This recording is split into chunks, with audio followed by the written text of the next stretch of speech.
Hey, good day to you. I'm Todd. I'm just a regular dude walking in the Word. Thanks for watching as we are jumping into Judges. Today, we are on the last chapter. We're starting the last chapter today. We're doing one verse, though. It's Judges 21, verse 1, and it's entitled Making Unnecessary Promises. Unnecessary and unwise promises, actually. Okay? The Bible, God doesn't tell you that you need to make promises, but sometimes we get the bright idea that, oh, we got to promise God to do these things. And it's like, why did you promise that? You look back and you're like, why did you promise that? That's crazy. So let me read this verse here, okay? It says this, Then the men of Israel had taken an oath at Mizpah. Not one of us will give his daughter in marriage to a Benjamite. Okay, this all goes back to the previous chapters where we had the war basically going on, a civil war going on with all of Israel, who had 400,000 soldiers, to Benjamin, who had the 26,000 soldiers, and basically wiped out all the soldiers except 600 that were hiding in a cave. And they had made that promise, and it was based out of revenge here, and stupidity, really, that we're not going to give any of our daughters ever to the Benjamites to marry. Okay? So you're going to see that really complicates things here, especially because they went in, and after they not only killed the soldiers, but then after that was done, they go and annihilate everyone in the town. Okay, so there's no one living left in there anymore, including the animals. They kill the animals.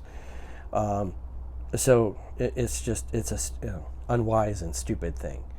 You're going to see that this is not the only time in the Bible where someone makes an unwise and stupid promise. Okay, Saul was like that, and Saul they were fighting, and he told his soldiers, "Hey, no one should eat anything until we have victory."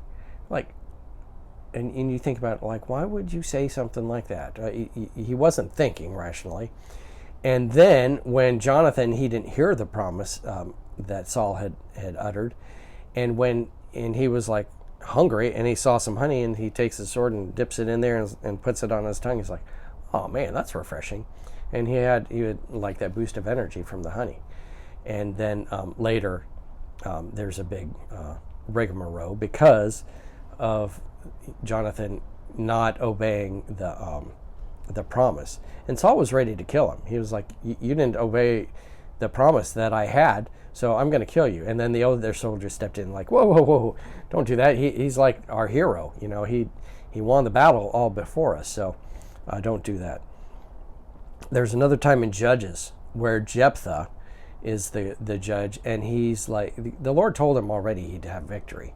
And he goes, "Lord, if you give me victory, I'll sacrifice the first thing that comes out of my house." And he's thinking like there's going to be an animal, my dog's going to come out or something like that. And doesn't think, oh, it's my daughter that's going to come out, my only daughter that comes out. Again, stupid promise, okay? And that's what happened here is this whole story, this whole last chapter is a crazy chapter, and it starts out because they made a stupid promise, and it was unnecessary. It was never necessary to make these promises. So don't yourself make unnecessary and unwise promises. That's the bottom line here.